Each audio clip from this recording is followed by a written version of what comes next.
आज हम स्टार्ट करने जा रहे हैं यूवी विजिबल स्पेक्ट्रोस्कोपी को। और ये हमारे सेशन का सेकंड डेमो लेक्चर है। आप लोगों को सेशन के मुतालिक अगर इंफॉर्मेशन नहीं है तो मैं बता दूं कि हमने सेशन स्टार्ट किया है पीपीएससी और एफपीएससी केमिस्ट्री के हवाले से, जिसमें हमने physical chemistry, organic chemistry, inorganic chemistry, biochemistry, applied chemistry, environmental chemistry, ये जो ब्रांचेस हैं ये सारी हमने कंप्लीट करवानी है। 100 डेज का सेशन है, आप कह सकते हैं 3.5 मंथ का। और फिजिकल के 20 चैप्टर हमने करने, ऑर्गेनिक के 12 चैप्टर, इनऑर्गेनिक के 10 चैप्टर हमने करने हैं। ठीक है। ये काइंडली ये स्टूडेंट कह रहे हैं आवाज़ नहीं आ रही, तो इन्हें कहें कि अपना माइक कनेक्ट कर लें। बायोकेमिस्ट्री के हमने 5 चैप्टर करने हैं, अप्लाइड और इन्वायरमेंटल के हमने 10 चैप्टर करने हैं, और एनालिटिकल केमिस्ट्री जो है इसके हमने 10 चैप्टर करने हैं। ये टोटल आप काउंट कर लें, 50-60 चैप्टर जो हैं वो हमारे इस सेशन के बनते हैं। और ये इस पूरा सिलेबस आपको करवाया जाएगा, इसमें कोई भी कसर नहीं होगी इंशाल्लाह। और आपके जितने चैप्टर होंगे उतने ही आपके टेस्ट लिए जाएंगे। अगर आपके 50 चैप्टर्स हैं तो 50 ही आपके टेस्ट होंगे, और उनकी डिस्कशन होगी इस सेशन के अंदर। क्योंकि सेशन 3.5 माह का है, तो एफपीएससी की एडवर्टाइजमेंट को भी टाइम लगेगा, और पीपीएससी की सीट्स भी आएंगी, तब तक आप लोगों की तैयारी हो जाएगी।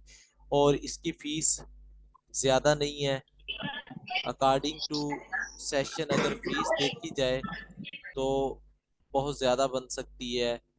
जो हम मटेरियल आपको, notes, video lectures, recorded lecture, daily basis पे लाइव मीटिंग, ये सारी बातें अगर हम काउंट करें तो फीस तो बहुत बनेगी। लेकिन हमारा मकसद वो नहीं है बेटा, हम 3.5 साल से पढ़ा रहे हैं ऑनलाइन।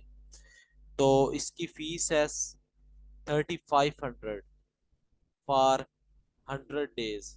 तो पूरे सेशन की फीस जो है वो 3500 है। ठीक है जी, तो ये याद रखें। और जो लोग ज्वाइन करना चाहते हैं वो इस नंबर पे रब्ता कर सकते हैं, 03065157 578। ठीक है। ये सारा सिलेबस हमने कवर करवाना है, अगर आपका सिलेबस कवर ना हुआ तो हम जिम्मेदार होंगे। अच्छा, आज बेटा हम स्टार्ट करते हैं यूवी विजिबल स्पेक्ट्रोस्कोपी को। ये आपको मैं जब पढ़ाऊंगा तो इंशाल्लाह आप समझेंगे कि स्पेक्ट्रोस्कोपी होती क्या है। अब देखें, यूवी विजिबल स्पेक्ट्रोस्कोपी जो है एक टेक्निक है स्पेक्ट्रोस्कोपी की, और हर टेक्निक का एक स्पेसिफिक पर्पस होता है। यूवी विजिबल स्पेक्ट्रोस्कोपी को आप इलेक्ट्रॉनिक स्पेक्ट्रोस्कोपी का नाम भी देते हैं। इलेक्ट्रॉनिक क्यों देते हैं वो भी मैं आपको बताऊंगा। और इससे काम क्या लिया जा सकता है सर? इससे दो काम लिए जा सकते हैं। वैसे तो बहुत ज़्यादा टेक्निक यूज होती है, रिसर्च वर्क में तो बहुत ही ज़्यादा इस्तेमाल होती है। कंजुगेशन आप मालूम कर सकते हैं इससे, एक तो।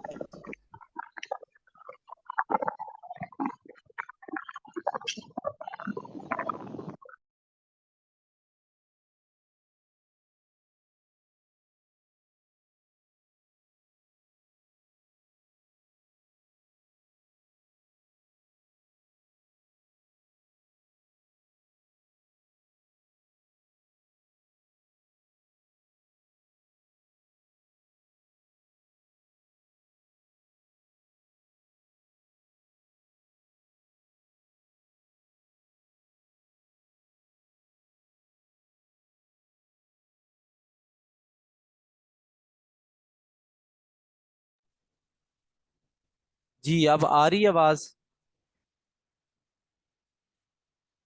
हम बात कर रहे थे कि जो यूवी विजिबल स्पेक्ट्रोस्कोपी है बेसिकली ये यूज होती है कॉन्जुगेशन को चेक करने के लिए। कॉन्जुगेशन को चेक करने के लिए इस्तेमाल होती है।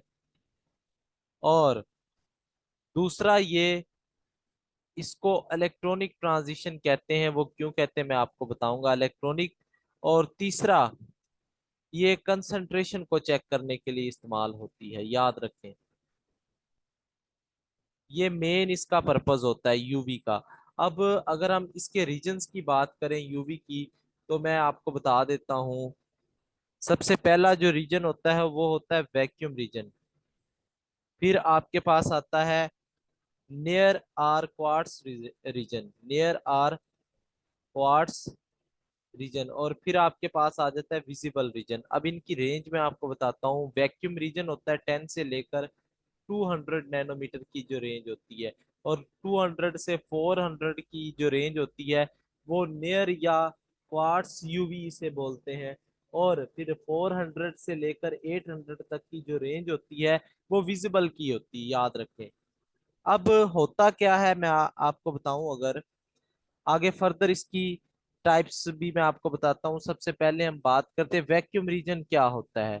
देखिए वैक्यूम रीजन जो बेसिकली होता है आपके पास, ये 10 से 200 नैनोमीटर के दरमियान में होता है। और यहाँ पे आप कोई भी स्पेक्ट्रा नहीं ले सकते, नो स्पेक्ट्रा। इसकी रीजन क्या होती है, इंटरव्यू में इस तरह के क्वेश्चन पूछ लिए जाते हैं, तो याद रखें। आपको पता है कि ऑक्सीजन जो है वो सराउंडिंग में प्रेजेंट है और हम ऑक्सीजन को रिमूव नहीं कर सकते।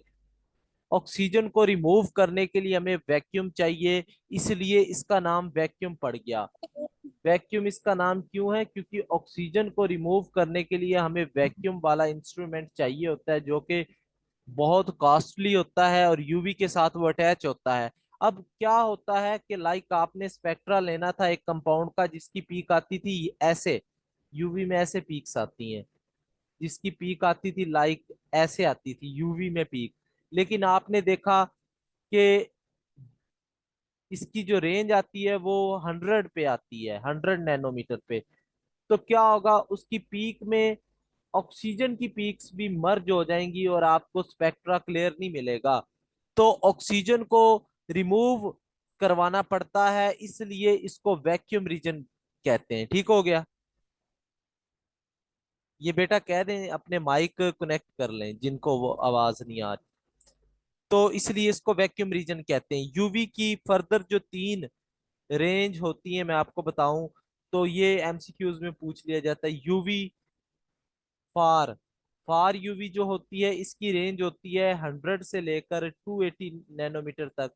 इसके बाद आ जाता है मिड यूवी, 280 से 315 तक मिड यूवी होती है, ये इंपॉर्टेंट है जी। इसके बाद आ जाती 315 से 400 नैनोमीटर की रेंज में नियर यूवी आ जाती है। ठीक हो गया। तो ये 3 टाइप्स हैं यूवी की फर्दर। इसके बाद अगर हम बात करें यूवी किन प्रिंसिपल्स के ऊपर बेस करता है, तो ये एब्जॉर्प्शन इसका प्रिंसिपल है। और एब्जॉर्प्शन लॉज के ऊपर यूवी विजिबल स्पेक्ट्रोस्कोपी जो होती है वो बेस करती है। तो इसमें मेनली 2 लॉ आ जाते हैं। एक होता है लैम्बर्ट्स लॉ। लैम्बर्ट्स लॉ, देखिए नाम से ही मैं आपको याद करवा दूंगा, L for Lambert, L for length. तो वो ला जो लेंथ पे डिपेंड करता है। अब याद रखें, जो यूवी का इंस्ट्रूमेंट होता है इसमें ना आप एक छोटी सी क्यूवेट यूज करते हैं ऐसे। ठीक है। यूवी जो होती है वो क्यूवेट जो होती है इसमें वो क्वार्ट्स की बनी होती है, याद रखें। तो बेटा कंजुगेशन और अनसेचुरेशन एक ही चीज है। तो आपके क्वेश्चन लिए जाएंगे लास्ट में, फिर अगर कोई डाउट हुआ तो आप जरूर पूछिएगा। क्वार्ट्स की बनी होती है। तो ये जिस रीजन में हम ये यूज कर रहे होते हैं, ये लैम्प यूवी की जो ट्यूब होती है उस रीजन को हम क्वार्ट्स रीजन बोलते हैं। ठीक है जी। अब इसमें ला पहला यूज होता है लैम्बर्ट्स लॉ। लैम्बर्ट्स लॉ क्या कहता है कि जो एब्जॉर्प्शन होती है, अब देखिए एब्जॉर्प्शन जो होती है ये मॉलिक्यूल्स की वजह से होती है। एब्जॉर्प्शन जो होती है वो डायरेक्टली प्रोपोर्शनल होती है path length of cell, path length of cell. यानी जो पाथ लेंथ होती है सेल की वो उसके डायरेक्टली प्रोपोर्शनल होती है। क्या मकसद है सर, मैं आपको बताता हूँ। देखिए ये एक क्यूवेट है, लाइक इसका हम मान लेते हैं कि इसका डाया जो है वो 1 सेंटीमीटर है, और एक क्यूबिट ये है जिसका डाया जो है 2 सेंटीमीटर है।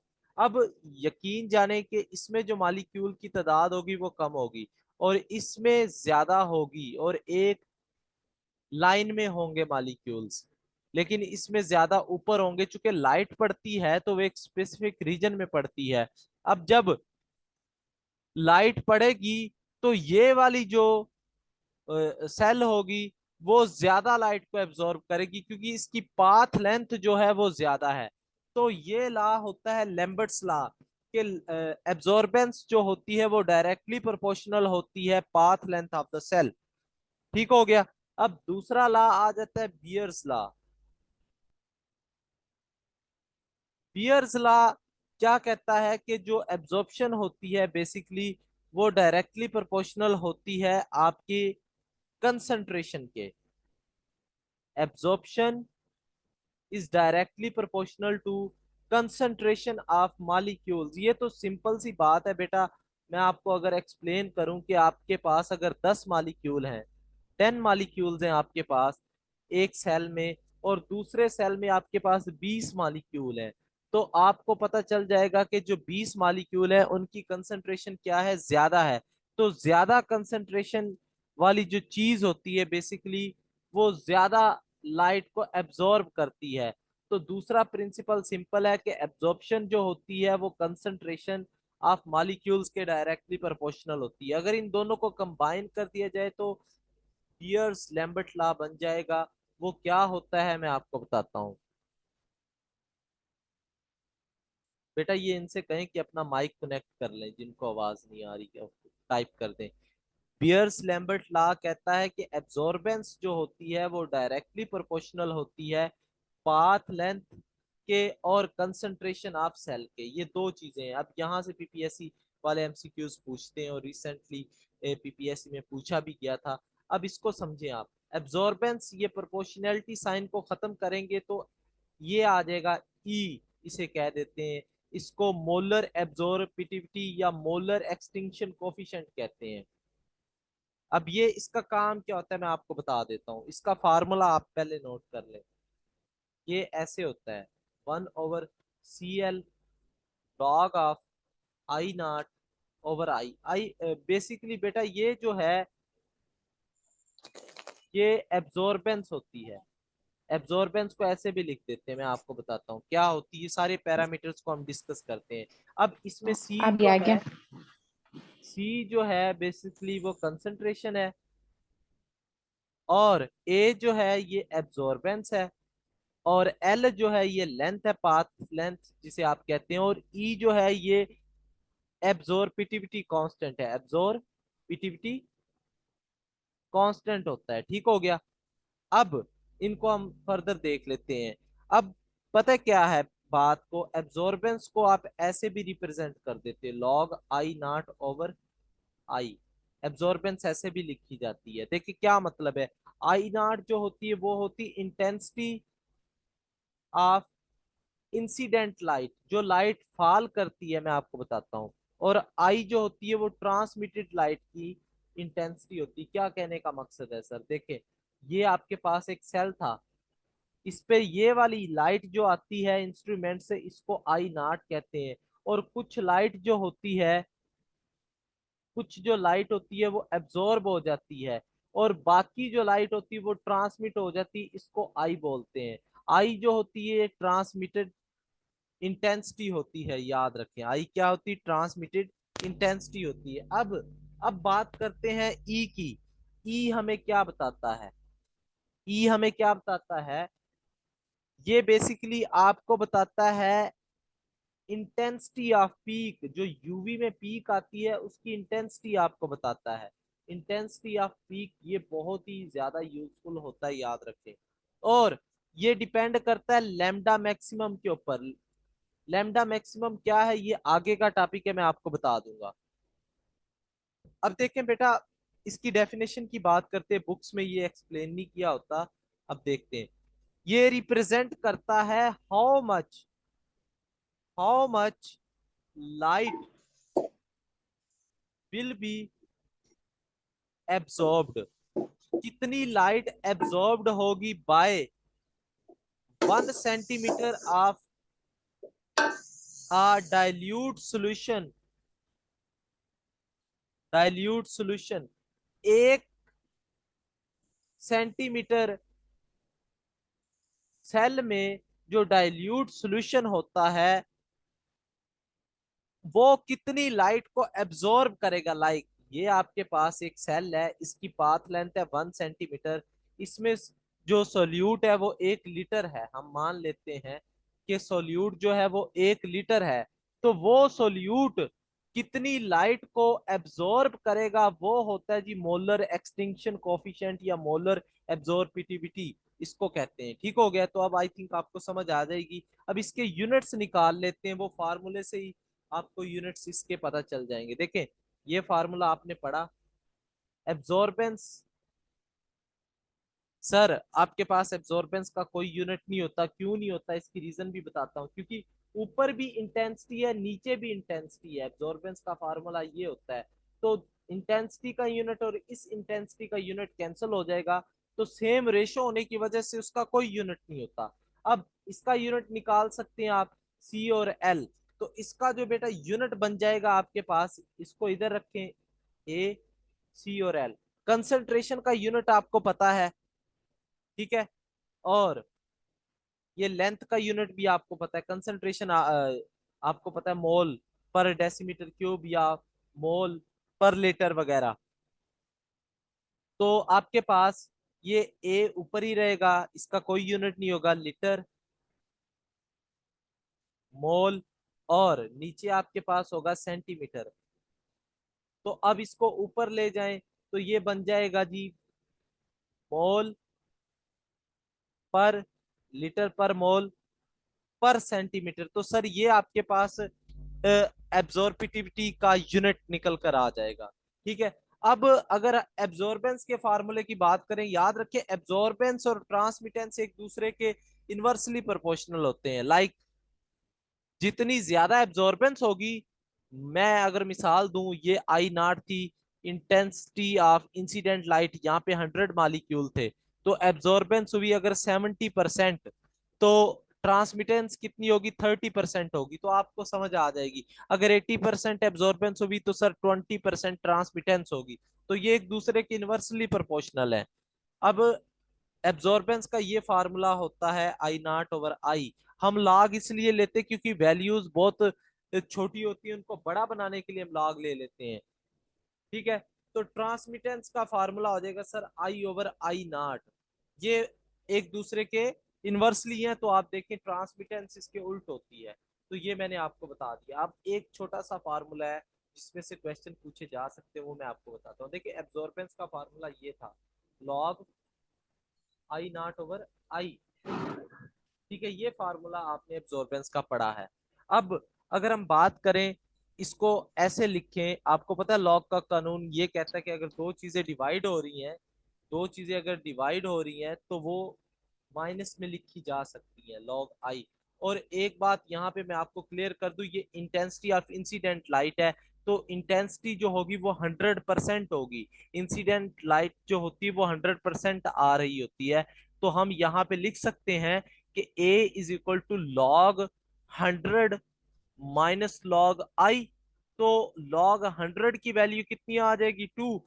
तो लॉग आई निकल कर आ जाएगा आपका। तो इट मींस ये आपके पास लॉग आई जो है ये ट्रांसमिटेंट लाइट है, तो इसको हम ऐसे भी लिख सकते हैं, A is equal to 2 minus log percentage transmittance. तो इसका मतलब ये है कि अगर आपके पास एब्जॉर्बेंस गिवन है तो आप ट्रांसमिटेंस बता सकते हो, अगर ट्रांसमिटेंस गिवन है तो आप एब्जॉर्बेंस बता सकते हो। लेक्चर का ड्यूरेशन बेटा 9:30 9 बजे तक होगा। इसके बाद ये तो आपके पास फार्मूला आ गया जो बहुत इंपॉर्टेंट था, और एज सच ये फार्मूला भी पूछ लिया जाता है। इसकी लिमिटेशंस की बात करते हैं। याद रखें ये लॉ वैलिड होता है डाइल्यूट सॉल्यूशंस के लिए, कंसंट्रेटेड सॉल्यूशंस के लिए ये लॉ वैलिड नहीं होता। इसकी रीजन क्या होती मैं आपको बताता हूँ। ये लॉ ये कहता है कि एब्जॉर्बेंस जो होती है वो डायरेक्टली प्रोपोर्शनल किसके है सर, कंसंट्रेशन के। तो अगर हम इसका ग्राफ ड्रा करें एब्जॉर्बेंस और कंसंट्रेशन के दरमियान तो ग्राफ लीनियर आना चाहिए, यानी कंसंट्रेशन बढ़ाने से एब्जॉर्बेंस बढ़नी चाहिए, लेकिन ऐसा नहीं होता। इसकी रीजन मैं बता देता हूं आपको, बुक्स में नहीं मिलेगी। देखें, आपके पास क्या थे, मॉलिक्यूल्स थे पहले, 20 मॉलिक्यूल्स थे आपके पास, वो अच्छी खासी लीनियर रिलेशन को फॉलो कर रहे थे, लेकिन आपने क्या किया, 20 मॉलिक्यूल और ऐड कर दिया। अब क्या होगा बेटा, जो पहले वाले 20 मॉलिक्यूल थे वो दूसरे मॉलिक्यूल्स के साथ कंबाइन हो जाएंगे, और कंबाइन होकर वो एक लार्ज मॉलिक्यूल बना देंगे। लाइक 40 मॉलिक्यूल होने चाहिए थे, लेकिन देखा गया कि वो तो सिर्फ 15 मॉलिक्यूल हैं। तो एब्जॉर्बेंस का ग्राफ ऐसे हो जाएगा, डिक्रीज हो जाएगा, ये जो कर्व है ना वो नीचे आना शुरू हो जाएगा। तो इसीलिए तो कहते हैं कि जब भी आप यूवी कर रहे हो तो सॉल्यूशन को कंसंट्रेटेड नहीं होना चाहिए, डाइल्यूट होना चाहिए। कंसंट्रेटेड सॉल्यूशन अगर होता है तो उसमें क्या चीज होती है कि मॉलिक्यूल कंबाइन हो जाते हैं और एक लार्ज मॉलिक्यूल बन जाता है, जिसकी वजह से जो एब्जॉर्बेंस की वैल्यू होती है वो कम हो जाती है, और आपका जो सॉल्यूशन होता है वो ठीक वैल्यू नहीं देता। तो यही रीजन होती है बेटा मेन, कि सॉल्यूशन को कंसंट्रेटेड नहीं होना चाहिए। ठीक हो गया। इसके बाद सेकंड लिमिटेशन ये है कि ये ला तब वर्क नहीं करेगा जब दो फॉर्म जो हैं, isomeric form like keto enol form, ये आगे जब कभी आपको ऑर्गेनिक पढ़ाई तो आपको बताऊंगा इनमें क्या डिफरेंस होता है। कीटो और इनोल फॉर्म हो गई, या कोई और सिस ट्रांस आइसोमेरिज्म हो गया, ये ला तब भी एक्सप्लेन नहीं कर पाता। ठीक है, एब्जॉर्बेंस को ये ला तब भी एक्सप्लेन नहीं कर पाएगा, क्योंकि ये एक ही मॉलिक्यूल है लेकिन उनकी डिफरेंट फॉर्म्स हैं। तो आपको नहीं पता चलेगा कीटो ने कितनी एब्जॉर्बेंस शो की और इनोल ने कितनी, आपको सिर्फ एज अ सिंगल मॉलिक्यूल उसकी पीक मिलेगी एब्जॉर्बेंस की। तो ये आइसोमर्स को आइडेंटिफाई नहीं कर सकता। फिर ये ला तब भी वैलिड नहीं होता जब कोई फ्लोरिसेंट कंपाउंड प्रेजेंट हो। बेटा फ्लोरिसेंट कंपाउंड वो होते हैं जो लाइट को इमिट करते हैं। अब आपका जो मॉलिक्यूल है वो लाइट को एब्जॉर्ब कर रहा है, एक मॉलिक्यूल लाइट को एब्जॉर्ब करके आपको स्पेक्ट्रा, क्योंकि यूवी में क्या होता है, लाइट एब्जॉर्ब होती है, लाइट क्या होती है, एब्जॉर्ब होती है। जबकि वही मॉलिक्यूल अगर लाइट को इमिट करना शुरू कर दे, तो आप कैसे जज कर सकते हो कि कितनी लाइट एब्जॉर्ब की, क्योंकि उसने तो लाइट को इमिट करना शुरू कर दिया है। तो जो फ्लोरिसेंट मॉलिक्यूल्स होते हैं उनके लिए भी ये वैलिड नहीं होता, याद रख लें, जितने भी फ्लोरिसेंट मॉलिक्यूल्स हैं उनके लिए ये ला वैलिड नहीं होता। फिर फोर्थ इसका है कि ये चेंज इन कंसंट्रेशन या पीएच की फॉर्म में भी ये वैलिड नहीं। अगर पीएच चेंज कर देंगे तो एब्जॉर्बेंस की वैल्यू चेंज हो जाती है, तो ये तब भी आपके पास ये ला वैलिड नहीं होता। अब बेटा एक ना आपको बताया जाता है कि ये वाली ट्रांजिशन अलाउड है, ये वाली ट्रांजिशन अलाउड नहीं है, लेकिन आपको कभी भी बुक्स में या आपको कोई टीचर उसकी रीजन नहीं बताएगा। अब हम उन्हीं की बात करते हैं, सिर्फ 1 मिनट वेट कर लें, अजान हो जाए फिर हम देखते हैं।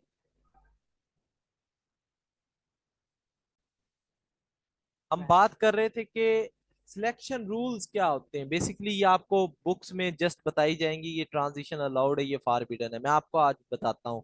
सिलेक्शन रूल्स को समझने से पहले आपको दो टर्मिनोलॉजीज का पता होना चाहिए। एक जिरड, जिरड क्या होता है सर, जिरड वो होता है जिसमें सेंटर ऑफ सिमिट्री पाई जाए, ऐसा मॉलिक्यूल जिसमें सेंटर ऑफ सिमिट्री पाई जाए उसको जिरड कहते हैं। और एक चीज होती है अनजिरड, जिसमें सेंटर ऑफ सिमिट्री ना पाई जाए उसको अनजिरड कहते हैं। अब क्या होता है मैं आपको बताता हूँ।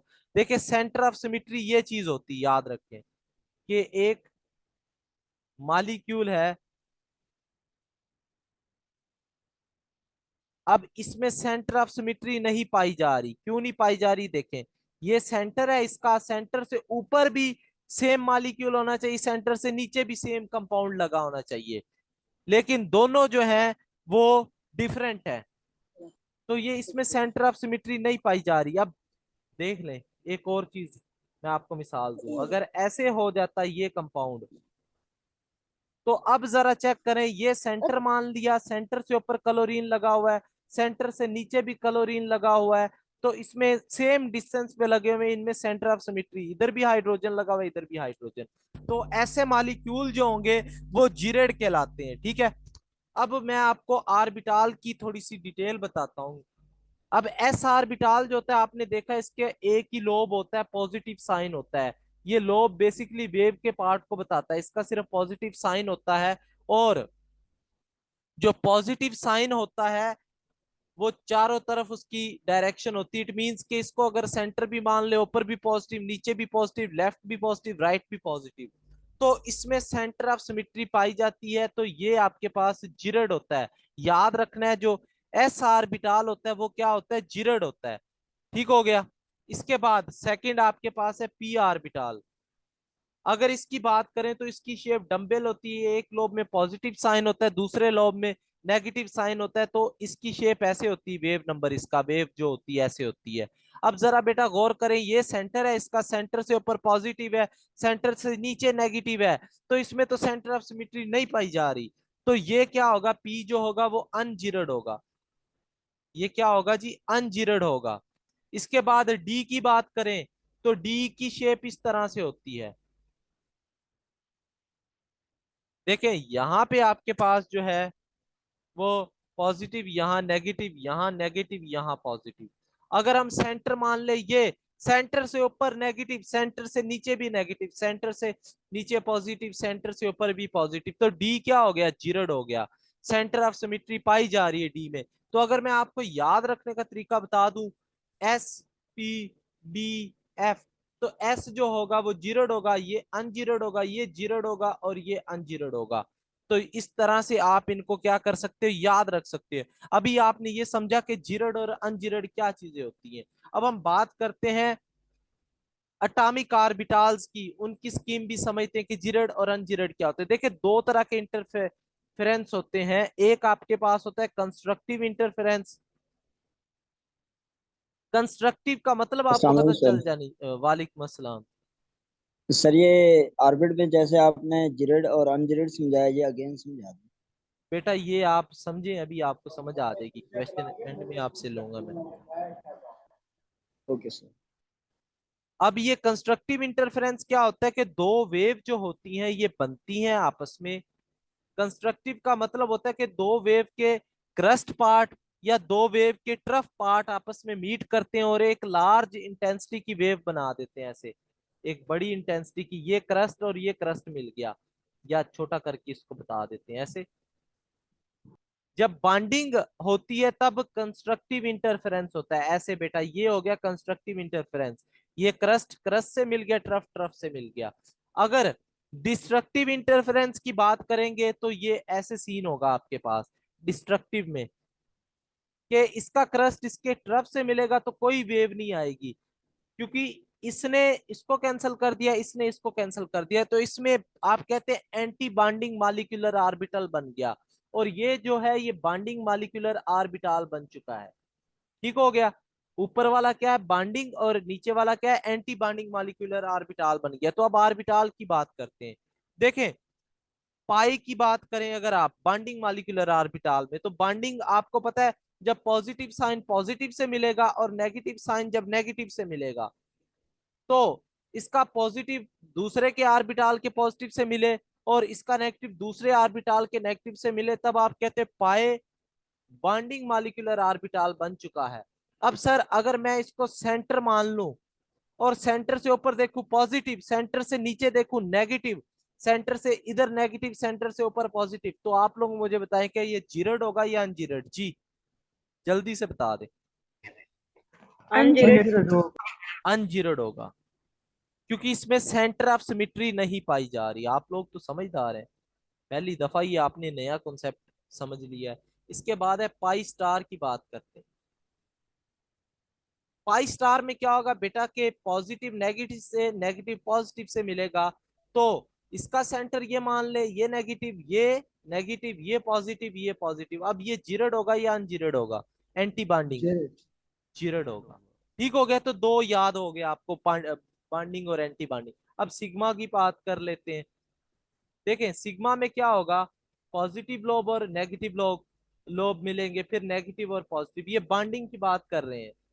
तो बॉन्डिंग में आपको इस तरह से टॉफी सी मिल जाएगी एक, क्योंकि ये नेगेटिव मिला है तो ये बड़ा पार्ट बन जाएगा पॉजिटिव, जो होंगे वो लोब्स एंड में आ जाएंगे। अब ये बताइए जिरड है अनजिरड है, अगर इसको सेंटर मान ले जी, इधर जेरड होगा पॉजिटिव सर। इधर पॉजिटिव, तो ये जिरड हो गया।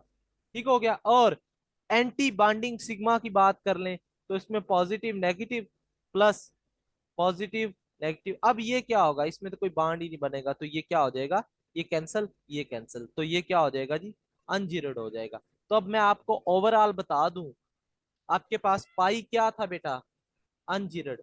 पाई स्टार क्या था, जीरड। सिग्मा क्या था बेटा, जीरड। और जेरड। सिग्मा स्टार क्या था, अनजीरड। अनजेरड। एस, पी, डी और एफ, एस क्या था, जिरड। पी क्या था, अनजिरड। डी क्या था, जिरड। और एफ क्या था, अनजिरड। तो इतना आपको समझ आ गया, यहां तक कोई सवाल है तो बताएं जी। फिर आगे एक तो असल गेम शुरू होनी है और आप कहेंगे सर ये बातें हमें पता ही नहीं थी जी। कोई सवाल है तो बताएं बेटा। यहां तक समझ आ गई है सबको। Yes sir. अच्छा बेटा अब ना ये जूम का एक रूल है, नया एक रूल आया है इनका, कि मीटिंग जो होती है वो 10 मिनट के बाद स्टार्ट होती है। ठीक है। तो आप लोगों ने अब मीटिंग ये जैसे ही एंड होगी, अभी ये चल रही है ना मीटिंग, मीटिंग एंड होगी, आप लोगों के पास सबके पास लिंक मौजूद है मीटिंग का जी। आगे जो सिलेक्शन रूल्स हमने देखने हैं, आपको पता चलेगा कौन सी ट्रांजिशन अलाउड है कौन सी अलाउड नहीं है, उसके पीछे रीजन क्या है, उसकी सारी डिटेल हमने पढ़नी है। तो लिंक आप लोगों के पास मौजूद है, लिंक से आपने क्या करना है, दोबारा मीटिंग ज्वाइन करनी है। बॉन्डिंग मॉलिक्यूलर ऑर्बिटल बनते जब कंस्ट्रक्टिव इंटरफेरेंस होता है बेटा, ऐसे ये मिले इसके साथ, ये मिले इसके साथ, तो ये ऐसे बॉन्डिंग ऑर्बिटल बन जाता है। ठीक हो गया। तो जैसे ही बेटा ये मीटिंग एंड हो तो आपने टाइम नोट कर ले, 8:38 पे मीटिंग एंड होगी। आपने ज्वाइन करना है अगेन, कब, 8:48 के ऊपर। समझ आई बात की, ज्वाइन कब करना है आपने, okay eight sir. Forty eight पे, क्योंकि जूम का जो रूल है वो ये है कि एक मीटिंग के बाद 10 मिनट बाद मीटिंग स्टार्ट होती है। ठीक है। तो सब लोग जो लिंक आपको शेयर किया होगा ग्रुप्स में, तो उसी लिंक से आपने दोबारा से ज्वाइन करना है। फिर आगे यहाँ तक तो आपको समझ आ गई ये बात, लेकिन आगे जो मेन टॉपिक है जो आपको ये बात समझाई है, वो अगला जो टॉपिक है उससे लिंक करती है। तो ये मीटिंग एंड होने वाली है और फिर आपने 8:48 पे ज्वाइन करना है। ठीक है बेटा।